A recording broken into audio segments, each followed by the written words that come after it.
Good morning, everybody. This is Pastor, and looking forward to talking to you a little bit. I know that there's a whole lot going on in our world, and there's so much anxiety and angst, but the Lord's still in control, so we need to lift our heads up and thank God for what He's doing for us and in us. We don't know what tomorrow holds, but the Lord does know who holds tomorrow, and He's got us in His hands. Some time ago, whenever we had some youth come to our church for going to college in the area, they could get their schooling a little bit easier and cheaper here in Wausau rather than going to Eau Claire and some of the other places like Madison. So we did have quite a few young people over a 4 or 5 year period of time that came during the school year. And I always felt like I needed to reach out to them, even though they were only here with us for quite a while. And so I wanted to touch base with them. And it's the young people of that age group. They're no longer in high school. They don't like to be really classified with teeny boppers, but they want to be more educated and also growing up. And so I decided that I would have some time to work with them. 3 or 4 of them, maybe a year, would come here. And so I decided that I would have a lunch with them.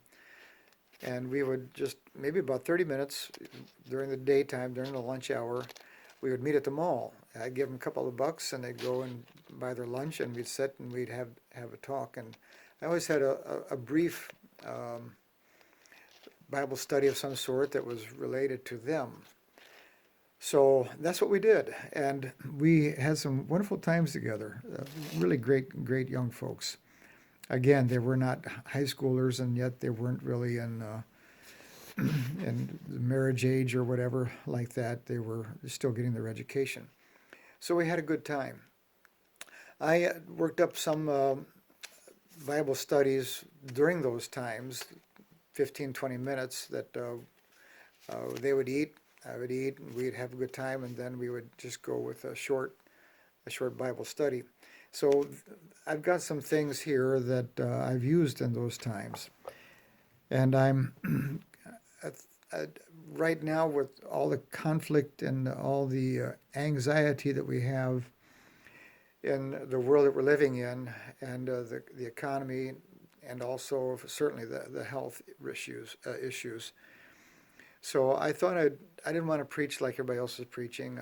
I just wanted to do something that would kind of fill in a gap. I'm not going to deal with a whole lot of the virus situation, but I would like to just give us something that might be a little bit different, maybe a little bit encouraging. So this morning, which is a Sunday morning, and nobody else was in the church, and I came, and here I am. So what you see is what you get. But I have something here that, and it's on stewardship, and this is dedicated to the young college age. There are 4 basic things that can make or break a life. We're going to forego giving attention to coronavirus news for a moment. So it's 4 basic things that can make or break a life. I'm reading in 1 Corinthians, the 4th chapter, verse 1. Let a man so account of us as of the ministers of Christ, and stewards of the mysteries of God. Moreover, it is required in stewards that a man be found faithful. But with me it is a very small thing that I should be judged of you, or of man's judgment. Yea, I judge not mine own self. For I know nothing by myself, yet am I not hereby justified. But he that judgeth me is the Lord. And verse 5, Therefore judge nothing before the time, until the Lord come, who both will bring to light the hidden things of darkness, and will make manifest the counsels of the hearts. And then shall every man have praise of God. A steward, the stewards of the mysteries of God. And what is a steward? A steward is one who has the safekeeping of another man's treasure. That again is one who has the safekeeping of another man's treasure. And in that situation of caring for someone else's treasure, the utmost quality that a man would have to be a steward would be faithfulness. Faithfulness. There are 4 T's of stewardship. There are 4 T's of stewardship. Number 1 is time and how you use it. Number 2 is talent and how you use your giftings. Number 3 is tithe. Are you faithful to honor God by putting His portion of your finance first in His hand? Let me read that one again. Tithing, first of all, is time, how you use it. Talent, how you use your giftings. Tithe, are you faithful to honor God by putting His portion of your finance first in His hand? And then finally, the 4th that I want to focus on today. But it's testimony. Time, talent, tithe, and testimony. Testimony is not just what you say regarding your faith or whatever, but your testimony is your reputation. Your reputation. It's more than your words, but it's your actions and your behavior. Testimony. The last is the one I want to mention today, and that is testimony. In Hebrews, the 11th chapter, by faith Enoch was translated that he should not see death, and was not found, because God had translated him. For before his translation he had this testimony, that he pleased God. Also, God gave Israel judges and prophets, and then King Saul. And then following Saul, Acts 13, verse 22. And when he had removed him, that is, God had removed him, and that is Saul, he raised up unto them David to be their king, to whom also he gave testimony, and said, I have found David, the son of Jesse, a man after my own heart, which shall fulfill all my will.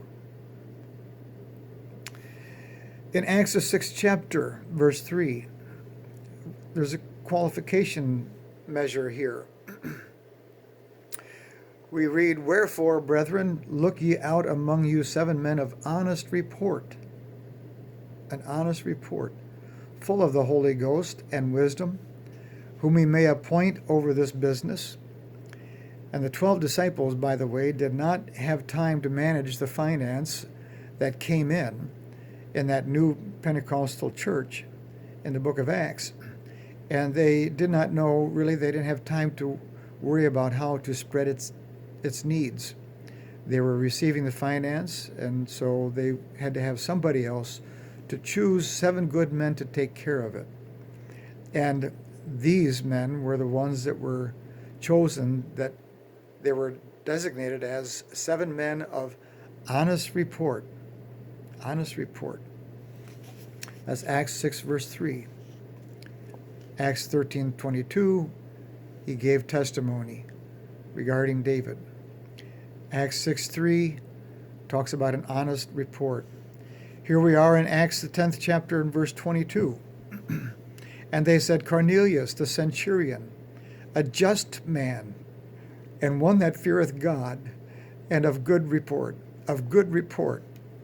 among all the nations of the Jews, was warned of God by an holy angel to send for thee into his house, and to hear words of thee. So here was Cornelius, was a Gentile who feared God and had a good report.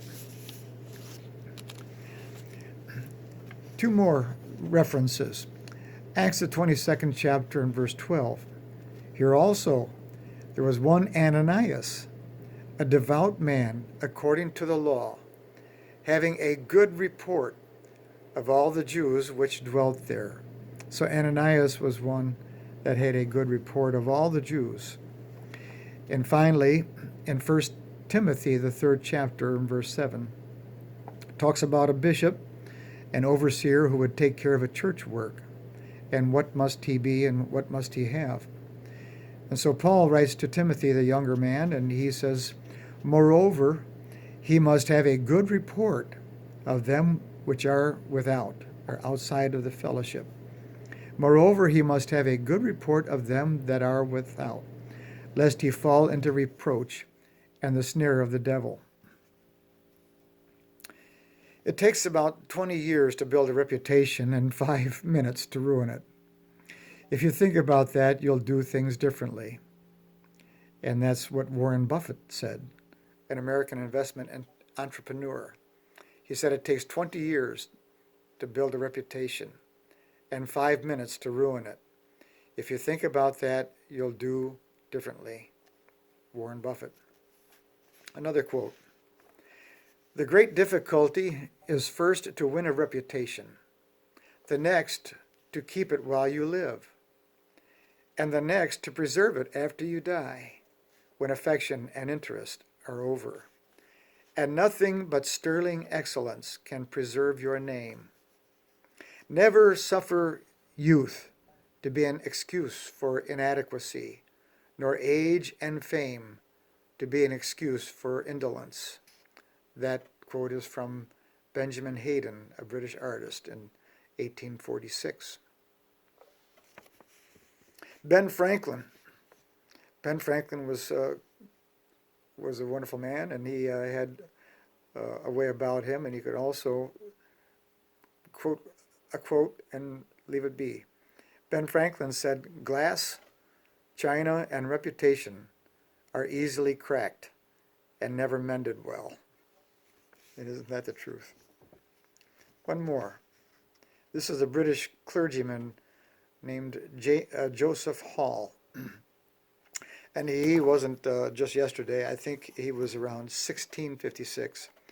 He was a British clergyman, a minister. He was a writer. And Joseph Hall says, quote, "A reputation once broken may possibly be repaired, but the world will always keep their eyes on the spot where the crack was." That's worth reading one more time. "A reputation once broken may possibly be repaired, but the world will always keep their eyes on the spot where the crack was." Story here. Two brothers were convicted of stealing sheep in the old days in England. In accordance with the brutal punishment of those times, they were branded in the forehead with the letters ST. That meant sheep thief. How'd you like to have that in your forehead? One brother, unable to bear the stigma, fled to a foreign country where he tried to hide himself. He wandered from land to land and at last died full of bitterness and was buried in a forgotten grave. The other brother repented of his misdeed and did not try to run away from home. He said, quote, "I can't get away from the fact that I once stole sheep, but I will remain here until I win back the respect of my neighbors and my own self-respect." The years passed, and he gradually established a reputation for respectability and integrity, honesty and worth. He worked it out. At last a stranger came in town and saw an old man hobbling along with the letters ST branded on his forehead. And that stranger asked a native what they signified. And after thinking for a while, the villager said, quote, "It all happened a long time ago, and I've forgotten the particulars. But I think the letters are for an abbreviation for saint." There it is, the wonderful grace of God in the penitent. Believing heart can change and transform the character and turn the very scars of sin into a badge of honor and beauty. And that is by HMS Richards from these times of April 1969. A steward and a testimony. A steward who has a testimony that we please God. The most important thing that we leave behind is not dollars and cents and cars and boats and whatever. But the thing that really is important most is that we leave our stewardship well known and a testimony that's worth having. I'm just asking God to make certain that when I see Him face to face, I'm praying that I have left something behind that is more than just dollars and cents, but it is that thing called a testimony, to be a good steward, to have an honest report, a good report. And isn't that worth it? So all of you college age group fellas and ladies, that was really geared to you, but I think maybe it's going to be good for more folks than just me and you. Thank you. Bye-bye.